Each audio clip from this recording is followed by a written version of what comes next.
Sri Sivasakthi TV நேயர்களுக்கு அன்பான வணக்கங்கள். உங்கள் பாரம்பரிய அருள்வாக்கு ஜோதிடர் பாலசுப்ரமணியன் அடியனின் அன்பு வணக்கங்கள். என்றும் குருவழியில் குருவை நேசிப்போம், குருவை போற்றுவோம். நம்ம தொடர்ச்சியா பாத்தீங்க அப்படின்னா மாத பலன் பார்த்துட்டு வந்துட்டு இருக்கோம். இந்த மாத பலனை தொடர்ச்சியா பாத்தீங்க அப்படின்னா இந்த கிரகத்தினுடைய குரு பகவானுடைய வக்ரம் பெற்று இருந்தார். இது வரைக்கும் அந்த வக்ரம் நிவர்த்தி பலன் பார்க்க போறோம். அதாவது குரு பகவானுடைய வக்ர நிவர்த்தியோடைய பெயர்ச்சி எப்படி இருக்கும் அப்படிங்கிற ஒரு விஷயத்த நம்ம பார்ப்போம். இதுல பாத்தீங்க அப்படின்னா இந்த ரிஷபராசியில குரு பகவான் இருக்காரு.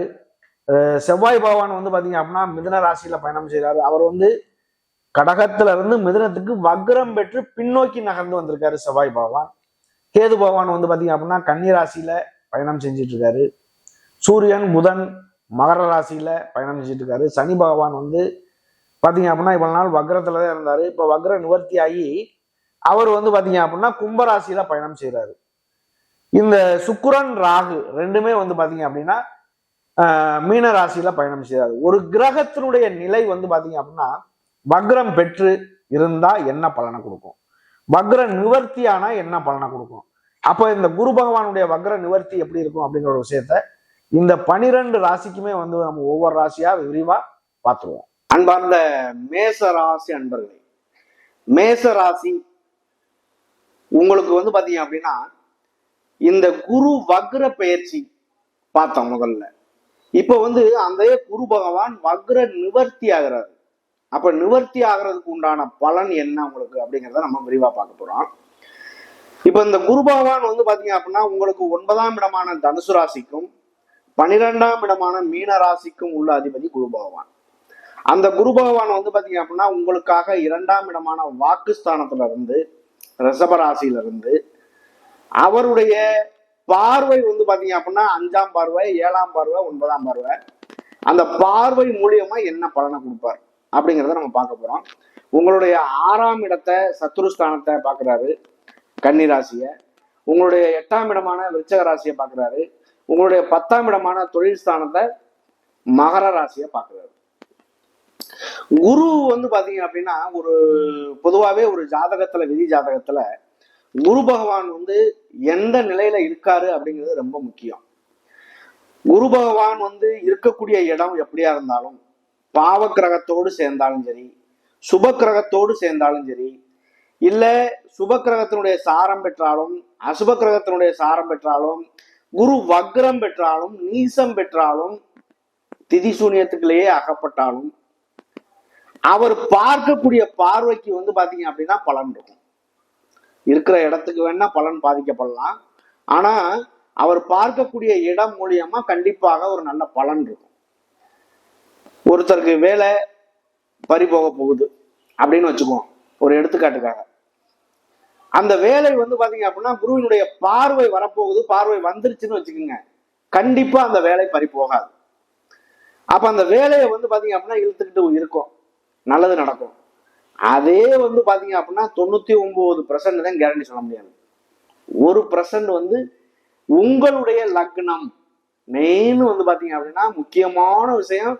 ஒரு ஜாதகத்துல ஒரு தனி மனிதனுடைய ஜாதகம் அப்படின்னு நம்ம எடுத்துக்கிட்டோம் அப்படின்னா, பிறப்பு ஜாதகம்னு எடுத்துக்கிட்டோம்னா உங்களுடைய ஜாதகத்துல உங்களுடைய லக்னம் முதல் லக்னாதிபதி ராசி ராசிநாதன் ரெண்டும் நல்ல நிலைமையில இருந்து அத சுபக்கிரகங்கள் ஏதாவது இணைவு பெற்று இல்ல சுபக்கிரகங்களுடைய பார்வை பெற்று சுபக்கிரகத்தினுடைய நட்சத்திர சாரம் பெற்று இந்த மாதிரி ஏதாவது இருந்து அத இன்னைக்கு நடப்பு அப்படிங்கிற ஒரு விஷயத்த, பிறப்பு ஜாதகம் அப்படிங்கிறது குழந்தை பிறப்பு எப்பவோ ஜனன ஜாதகம் அதுதான்.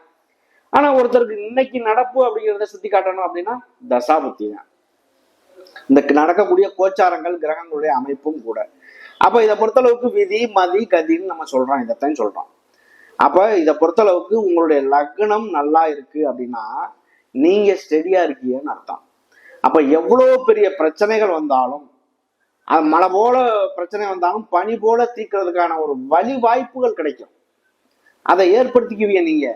எவ்வளவு பெரிய பிரச்சனை வேணாலும் வரட்டும், இப்ப குரு பார்வை இருக்கு, குரு பார்வையில எவ்வளவு பிரச்சனை வேணாலும் வரட்டும், பார்த்துக்கலாம் அப்படிங்கிற ஒரு மனத்தாட்டு வரக்கூடிய ஒரு நேரம் இந்த குரு பார்வை. அப்ப இந்த குரு வக்ர நிவர்த்தி ஆயிட்டாரு. இப்ப 2ஆம் இடத்துல வக்ரமா இருக்கையில எப்படி இருந்திருக்கும், கணவன் மனைவி கல்யாணம் ஆனவங்களுக்கு கணவன் மனைவி வாக்குஸ்தானங்கிறதுனால வாயில பிரச்சனைகள் ஏற்பட்டிருக்கும், உங்களுக்குள்ள கருத்து வேறுபாடுகள் இருக்கும், பண வருமானங்கள் கொஞ்சம் கம்மியா இருந்திருக்கும். அது இல்லாம பாத்தீங்க அப்படின்னா சிறு குழந்தைகளா இருந்தா படிப்பு அப்படிங்கிற ஒரு விஷயத்துல மந்தமான சூழ்நிலை ஏற்பட்டிருக்கும். அப்ப இதுக்கு எல்லாத்துக்குமே பாத்தீங்க அப்படின்னா அந்த குரு வக்ர நிவர்த்தி ஆகி பாக்குறாருனாலே ரொம்ப சிறப்பு. அப்ப அவர் பார்க்கக்கூடிய பார்வை மூலியமா 6ஆம் இடத்தை பாக்குறாரு. 6ஆம் இடமான கன்னிராசியை பாக்குறதுனால 6 அப்படிங்கிறது சத்ருஸ்தானம், நோய் நொடி எதிரி கடன் இதெல்லாம் நம்ம சொல்றோம். ஒரு நோய்வாய்ப்பட்டு இருந்தாலும் கூட அந்த நோயை குணமாக்கக்கூடிய ஒரு தோஷமாக இருக்கக்கூடிய இடத்த குருவினுடைய பார்வைப்பட்டாலே அந்த தோஷம் கூட பறந்தோடினும் சொல்றாங்க. அப்படிப்பட்ட இந்த குரு பகவான் வக்ர நிவர்த்தியாகி உங்களுடைய 6ஆம் இடத்தை பார்க்கும் பொழுது பண சம்பந்தமான விஷயங்கள், லோன் சம்பந்தமான விஷயங்கள். ஒருத்தர் பாத்தீங்க அப்படின்னா பேங்க்ல நான் லோனுக்கு அப்ளை பண்ணியிருக்கேன், வீடு கட்ட போறேன், அது கிடைக்குமா, தொழில் பண்ண போறேன், அந்த பணம் வருமா, இப்படியெல்லாம் இருக்கக்கூடிய ஒரு நபர்களுக்கு கண்டிப்பாக அந்த ஒரு நல்ல விஷயம் நடக்கும். உங்களுடைய 8ஆம் இடமான விருச்சக ராசியும் பாக்குறாரு. 8 அப்படிங்கிறது பாத்தீங்க அப்படின்னா ஒரு தனி மனிதனுடைய ஜாதகத்துல 8ஆம் இடம் அப்படிங்கிறது பாத்தீங்க அப்படின்னா கோர்ட்டு கேஸு வம்பு வழக்கு இந்த மாதிரி உள்ள இடம், பெண்கள்னா மாங்கல்ய ஸ்தானம் இந்த மாதிரி எல்லாம் இருக்கும். அப்போ ஒருவருக்கு ஒரு டைவர்ஸே ஆக போகுது, ஒருத்தருக்கு டைவர்ஸ் ஆக போகுது, அப்படி ஒரு கேஸு கோர்ட்டு கேஸு வம்பு வழக்குல கூட இருக்கு. ஒரு எடுத்துக்காட்டுக்காக சொல்றேன். அந்த ஒரு விஷயத்தை கூட குருவினுடைய பார்வைப்படும் பொழுது அதை கூட மாற்றி அமைக்கிறதுக்கான ஒரு வல்லமை இந்த குரு பகவானுக்கு தான் உண்டு. முற்றிலும் சுபக்கிரகம், தேவ குரு. குரு ஒரு ஜாதகத்துல வக்ரமாகுது. இப்ப லக்னம் பாத்தீங்க அப்படின்னா லக்னாதிபதிங்க ராசிநாதன் ஒருத்தருக்கு குருவாவே வருது. அதாவது தனுசு லக்னம், மீன ராசி, ரெண்டுக்குமே உள்ள அதிபதி குரு பகவான். அவர் வக்ரமாகறாருன்னு வச்சுக்கோங்க. அப்ப எப்படி இருக்கும், எவ்வளவு ஒரு பெரிய வருமானங்கள் வந்தாலும் அதை கட்டி காக்கக்கூடிய தகுதி இல்லாம போயிடும். அப்ப நல்ல நிலைமையில ஒருத்தருக்கு இருக்கு அப்படின்னா அதை சொல்ல வேண்டிய அவசியமே இல்லை. ஒருவருக்கு லக்னமோ லக்னாதிபதியோ பாதிக்கப்படுது அப்படின்னா, குழந்தையாக இருந்துச்சு அப்படின்னா, நம்மளுடைய மனசு ஆத்ம திருப்திக்காக என்ன பண்றோம், குழந்தைய தத்து கொடுக்குறோம். அந்த குழந்தைய தத்து கொடுத்தா கடவுளே அது என்னுடைய பிள்ளை இல்லை உன்னுடைய பிள்ளை, அதை வர்ற கஷ்டங்களை துன்பங்களை எனக்கு நீக்கி கொடுக்கணும் அப்படிங்கிறதுக்காக மட்டும்தானே நம்ம பண்ணி கொடுக்குறோம். அது இயல்பான ஒரு விஷயம்.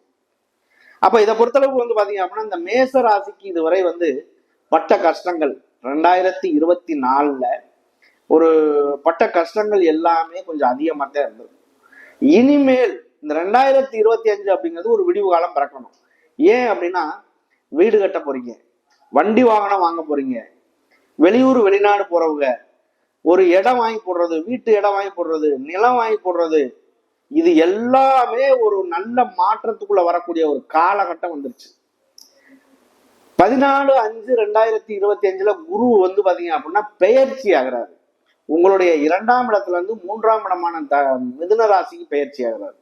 அவர் பெயர்ச்சியாகி அவர் பார்க்கக்கூடிய பார்வை மூலியமா நல்லது நடக்கும். அது இல்லாம இந்த மேசராசியை பொறுத்தளவுக்கு விரயச்சனி ஆரம்பிக்க போகுது. அதாவது 29/3/2025 விரயச்சனி ஆரம்பிக்குது. உங்களுடைய ராசிக்காக 12ஆம் இடத்தில் சனி பகவான் எந்த ராசியா இருந்தாலும் சரி, உங்களுடைய ராசிக்காக 12ஆம் இடத்தில் சனி பகவான் சஞ்சாரம் செய்யக்கூடிய காலமே விரயச்சனி காலம். 12ஆம் இடம் தான் விரயஸ்தானம். அந்த விரயஸ்தானத்துல அவர் பயணம் செய்யக்கூடிய காலம் விரயச்சனி. அப்போ ஒரு சுப செலவுகள், அதாவது பணமா கையில வச்சிருக்கக்கூடிய மேசராசி எல்லாருமே பணமா வச்சுக்காதீங்க.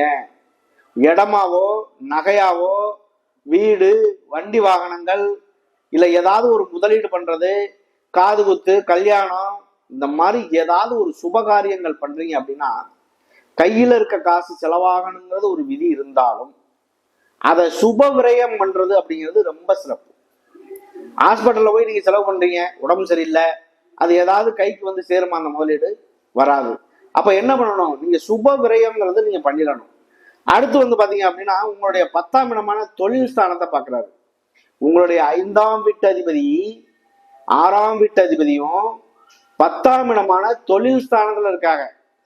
சூரியன், புதன், சுக்கிரன், இது எல்லாமே வந்து பாத்தீங்க அப்படின்னா இந்த 3 கிரகத்தையும் முக்கூட்டு கிரகங்கள்னு சொல்லுவோம். ஒரு ராசியில இருக்கும், இல்ல 2 ராசிக்கு உள்ள இருக்கும். இதுதான் அவங்களுடைய நிலை. அப்ப சூரியனுக்கோ சுக்கிரனுக்கோ புதனுக்கோ வந்து பாத்தீங்க அப்படின்னா புதனுக்கெல்லாம் எப்பவுமே அஸ்தமனமோ வக்ரத்தையோ ஒரு பெருசா எடுத்துக்க வேண்டிய அவசியம் இல்லை. ஆனா ஒரே நட்சத்திரத்துல நின்றுச்சு அப்படின்னா ஒரு சில பாதிப்புகள் இருக்கலாம். அப்ப இதை பொறுத்தளவுக்கு வந்து பாத்தீங்க அப்படின்னா 10ஆம் இடமான தொழில் ஸ்தானத்தை பார்க்கும்போது நீங்க செய்யக்கூடிய தொழில் அதாவது வந்து பாத்தீங்க அப்படின்னா பொதுவாகவே 3 திரிகோண வேலை செய்யும். 2, 6, 10. 2ஆம் இடத்துல இருக்கக்கூடிய குரு பகவான் 6ஆம் இடத்தை பார்க்கறாரு, 8ஆம் இடத்தை பார்க்கறாரு, 10ஆம் இடத்தை பார்க்கறாரு. அப்ப 6 அப்படிங்கிறது கடன் பெறணும், தொழில் பண்ணணும், தொழிலை டெவலப் பண்ணணும். ஒரு தொழில் பண்றவங்க 2 தொழில் பண்றதுக்கான வாய்ப்பு கிடைக்கும். தொழில்ல ப்ரமோஷன் கிடைக்கிறது, வேலையில ப்ரமோஷன், குழந்தை பேர் இல்லாத நபர்களுக்கு குழந்தை பேரு, திருமணம் ஆகாத நபர்களுக்கு திருமணம், வெளியூர் வெளிநாடு, 2ஆம் திருமணம் பண்றதுக்கான வாய்ப்புகள், இது எல்லாமே கைகூடக்கூடிய ஒரு நேரம். பொதுவா இந்த மேசராசியில வந்து பாத்தீங்க அப்படின்னா அஸ்வினி நட்சத்திரம் முதல் நட்சத்திரம். இந்த அஸ்வினி நட்சத்திரக்காரர்கள் எல்லாருமே பாருங்க, முதல்ல அஸ்வினி மகம் மூலம் 3 நட்சத்திரத்திலையும் பிறக்கிறாங்க அப்படின்னா முதல்ல ஆரம்பிக்கக்கூடிய ஒரு விஷயம் கேது தசை தான். அது ஃபர்ஸ்ட்ல பிறந்திருந்தாலும் சரி, 1ஆம் பாதத்துல, இல்ல 2ஆம் பாதம், 3ஆம் பாதம், 4ஆம் பாதத்துல பிறந்தாலும் சரி, பொதுவாகவே அவங்களுடைய வாழ்க்கையினுடைய தரம் வந்து பாத்தீங்க அப்படின்னா கேது மகா தசை வந்து பாத்தீங்க அப்படின்னா 7 வருஷம், சுக்கிர தசை எடுத்து ஆரம்பிக்கும் 20 வருஷம், அடுத்து வந்து பாத்தீங்க அப்படின்னா சூரிய தசை. இந்த சூரிய தசை தான் அவங்களுடைய வாழ்க்கையில நல்லது கெட்டதா புரட்டி போடக்கூடிய ஒரு காலம். அருமையான ஒரு வாழ்க்கைக்குள்ள உள்ள போயிடுவாங்க. திருமணம் ஆகிறதா இருக்கட்டும், வேலை கிடைக்கிறதா இருக்கட்டும், வெளியூர் வெளிநாடு போறதா இருக்கட்டும், அதாவது ஒரு இந்த சூரிய திசையில அவங்களுடைய வாழ்க்கையில எல்லா விதமான சக்சஸும் நடக்கக்கூடிய ஒரு காலகட்டமா மாறிடும் அது அஸ்வினி நட்சத்திரக்காரர்கள். முதல் விஷயம் உங்களுடைய ஜாதகத்தை பாருங்க. உங்களுடைய ஜாதகத்துல என்ன விதி, நீங்க பொதுவாகவே வந்து நம்ம எதை அனுபவிக்க பிறந்திருக்கோம், எந்த அளவுக்கு நம்ம உயர போறோம், யாருக்கு நம்ம பிள்ளையா பிறக்கணும், யாரு மனைவியா கிடைக்கணும், பொதுவாகவே வந்து என்ன படிப்பு, வாழ்க்கையில என்ன முன்னேற்றம், இதெல்லாம் நிர்ணயிக்கப்பட்ட ஒரு விஷயம். இதுதான் விதி. நீங்க எந்த அளவுக்கு உயரணும் அப்படிங்கிறது முதலாவது விதியில இருக்கு. அப்ப இதை பொறுத்தளவுக்கு ஒருத்தர் 100க்கு வந்து பாத்தீங்க அப்படின்னா ஒரு 40% பேர் நல்ல நிலையில வாழ்றாங்க அப்படின்னா ஒரு 60% பேர் ஏதோ ஒரு வகையில பாதிப்புக்கு உள்ளாகிறாங்க. இந்த 7 சனி அப்படிங்கிறதே வந்து ஒரு பாதிப்பு அப்படின்னு நினைக்கிறோம். ஆனா மங்கு சனி, பொங்கு சனி, நீசம் பெற்ற சனி, இந்த பொங்கு சனியில இருக்கக்கூடிய எல்லாருமே வந்து பாத்தீங்க அப்படின்னா 30 வயசுக்கு மேல்பட்டுதான் வரும். ஒரு பிறப்பு அப்படிங்கிறது ஒரு கணக்குக்காக. அந்த 30 வயசுக்கு மேல்பட்டு இந்த பொங்கு சனியில இருக்கக்கூடிய எல்லாருமே பாருங்க, இந்த சனியினுடைய தாக்கம் விலகும் பொழுது வீடு வாங்குறது, வண்டி வாகனம் வாங்குறது, பொதுவாகவே அவருடைய வாழ்க்கையில செட்டில்மெண்ட் ஆயிடுவாங்க. செட்டில் ஆகி வாழ்க்கையினுடைய தரத்தை உயர்த்தி வாழ்க்கை சிறப்பா வாழக்கூடிய ஒரு வாழ்க்கை கிடைக்கும் இந்த அஸ்வினி நட்சத்திரக்காரர்கள். அடுத்து வந்து பாத்தீங்க அப்படின்னா பரணி நட்சத்திரம். பரணி நட்சத்திரம் தரணி கட்டி ஆளணும்னு சொல்லுவோம். ஆனால் உங்களுடைய விதி ஜாதகத்தில் சுக்கிரன் எந்த நிலையில இருக்காரோ அதுதான் உங்களுடைய வாழ்க்கையே. திருமணமா இருக்கட்டும், காதல் திருமணமா இருக்கட்டும், வீடு வாங்குறதா இருக்கட்டும், வண்டி வாகனம் வாங்குறதா இருக்கட்டும், வாழ்க்கையில ஆடம்பரமான ஒரு வாழ்க்கையா இருக்கட்டும், சுகபோகமான வாழ்க்கையா இருக்கட்டும், வாழ்க்கைக்கு இல்லற சுகமா இருக்கட்டும், எல்லாத்துக்கும் சுக்கிரன்ங்கிறது ரொம்ப முக்கியம். அப்ப சுக்கிரனை பொறுத்த அளவுக்கு வந்து பாத்தீங்க அப்படின்னா சுகபோகமான ஒரு வாழ்க்கைக்கு சொந்தக்காரர். அப்ப அவருடைய நிலை நல்ல நிலைமையில நீசமோ வக்ரமோ அஸ்தமனமோ பெறாம ஒரு லக்னாதிபதியோட சேர்ந்தோ இல்ல லக்னாதிபதியோடைய பார்வையிலையோ ஏதோ ஒரு வகையில இருக்காரு அப்படின்னா அந்த தசாபுத்திகள் நடக்குது இன்னைக்கு அப்படின்னா அந்த தசாபுத்தி காலத்துல முன்னேறியே தீர்வாருங்க. அப்ப உங்களுடைய விதியினுடைய அமைவை பொறுத்து நல்லது கெட்டது நடக்கும். பொதுவா நம்ம சொல்லக்கூடிய பலனாகப்பட்டது பொது பலன் மட்டுமே. அவரவருடைய விதிக்கு எந்த அளவுக்கு பொருந்துமோ அதை அந்த அளவுக்கு நீங்க எடுத்துக்கலாம். இதை வந்து முழுமையான ஒரு விஷயம் அப்படிங்கிறத நாங்க சொல்ல வரல. இதை பொறுத்தளவுக்கு அடுத்து கார்த்திகை நட்சத்திரம். கார்த்திகை நட்சத்திரம் அப்படிங்கிறது வந்து பாத்தீங்க அப்படின்னா சூரிய பகவானுடைய நட்சத்திரம். சூரியன் உங்களுக்கு 5ஆம் வீட்டு அதிபதி, 5ஆம் வீடான சிம்ம ராசிக்குள்ள அதிபதி, 10ஆம் வீடான மகர வீட்டுல இருக்காரு. அப்ப இந்த மாசம் வந்து பாத்தீங்க அப்படின்னா சூரியன் ஒரு மாசத்துக்கு ஒரு முறை ஒரு ராசியை கடக்கக்கூடிய கிரகம். அப்ப உங்களுக்கு வந்து இந்த குருவினுடைய பார்வை, சூரியன், புதன் எல்லாம் இந்த நிலைமையில இருக்கு அப்படின்னா உங்களுக்கு ஒரு நல்ல ஒரு விடிவு காலம் ஆரம்பிக்குது அப்படிங்கிறத இந்த மேசராசி கணக்கு. இந்த மேசராசிக்கு இந்த குரு வக்ர நிவர்த்தி பயிற்சியானது நல்ல மாற்றத்தை தர காத்திருக்கு. நன்றி, வணக்கம்.